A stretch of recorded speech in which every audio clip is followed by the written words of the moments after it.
Ontem nós estudamos sobre o sacrifício de Jesus. Vimos está consumado. Vimos como Jesus venceu a Satanás pela sua morte.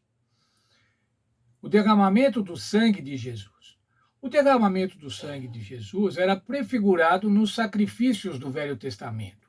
Todos os sacrifícios de animais, os milhares, as centenas de milhares de sacrifícios apontavam para Cristo. O sangue dos animais representava o sangue de Cristo que seria derramado por conta dos pecadores. Veja o texto de Efésios 1:7. Nós temos a redenção pelo seu sangue, a remissão dos pecados, segundo a riqueza da sua graça. A graça de Jesus fez com que ele se dispusesse a ser um sacrifício expiatório, a pagar os nossos pecados. Esse mesmo verso que eu li agora, Efésios 1:7, em outra versão, diz assim: pela sua rica graça somos perdoados dos nossos pecados.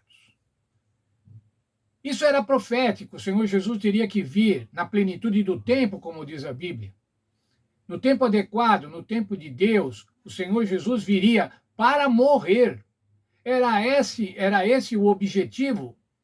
O Senhor Jesus tinha que morrer por conta dos pecados. João logo identificou Jesus, João Batista, quando viu Jesus.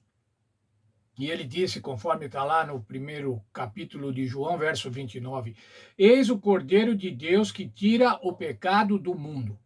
Veja, o pecado do mundo, de qualquer ser humano. Esse é o Cordeiro eficaz, o Cordeiro completo, aquele necessário e suficiente para resgatar os nossos pecados. Cristo morreu em nosso lugar. Veja Romanos 6:23. O salário do pecado é a morte, mas o dom gratuito de Deus é a vida eterna em Cristo Jesus, nosso Senhor. Quem é que recebeu esse salário do pecado? Quem é que recebeu essa atribuição por conta do pecado, ou seja, a morte? O Senhor Jesus Cristo.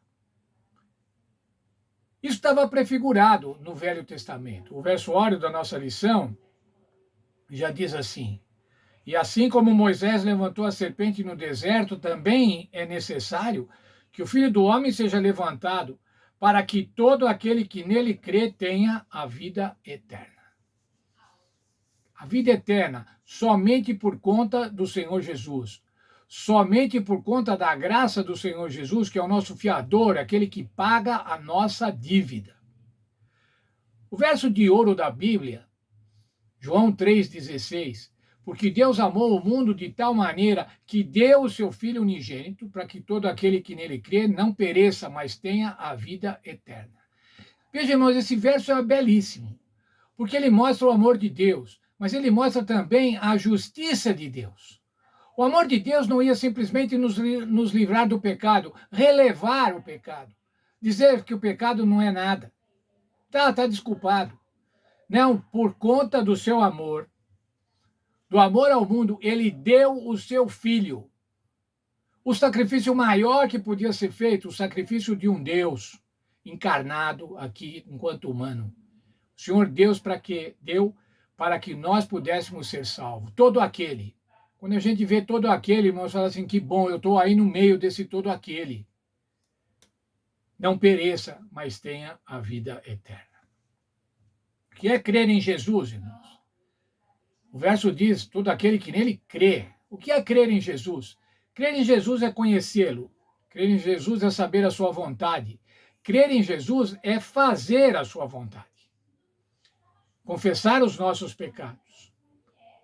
O verso 18, lá de João 3, diz assim, quem nele crê não é condenado. Quando você crê em Jesus, você está depositando nele os seus pecados e dessa forma você não é condenado. 1 João 1,9, ainda o apóstolo João escrevendo, se confessarmos os nossos pecados, ele é fiel e justo para nos perdoar dos pecados e nos purificar de toda injustiça. Em outras palavras, nos limpar de toda a maldade. O sacrifício de Cristo, irmãos, ele é único e totalmente eficaz. Não falta nada, o sacrifício de Cristo completa a expiação dos pecados da humanidade. Hebreus 10, 10. Nessa vontade é que temos sido santificados pela oferta do corpo de Cristo, feito uma vez por todas. Não precisava mais sacrifícios, irmãos, o sacrifício de Cristo bastava.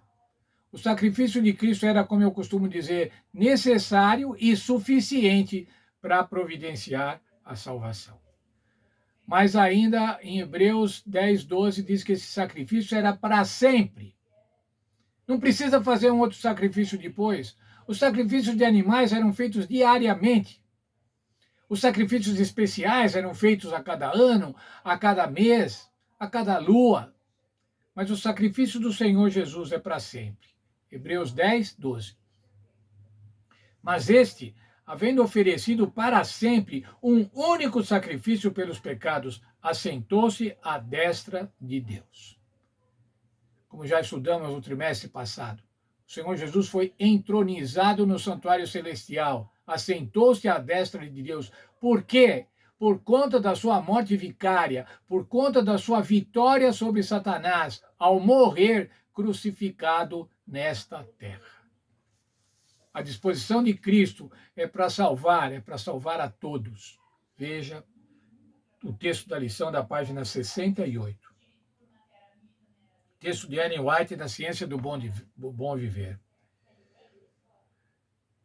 Se não houvesse senão uma alma que aceitasse o evangelho da sua graça, Cristo teria, para salvar aquela alma, preferido sua vida de labuta e humilhação e morte de ignomínia. Se houvesse somente uma alma. É bom, irmãos, quando a gente lê o verso e fala assim, porque Cristo amou para salvar a todos, para todo aquele que nele crê. E se a gente personalizasse isso? E se a gente falasse assim, Jesus morreu para me salvar? Deus amou o mundo de tal maneira que deu seu Filho para salvar o João. Para salvar o João que crê. Para salvar a Maria que crê. É esse Jesus, irmãos, que nós cremos. É nesse Jesus que nós cremos. Cremos para a salvação. Porque ele morreu por nós. Mas vamos personalizar. Ele morreu por mim. Ele morreu por você. Por cada um de vocês. E dessa forma, então, cada um de nós deve responder a essa graça, amando e obedecendo ao Senhor Jesus.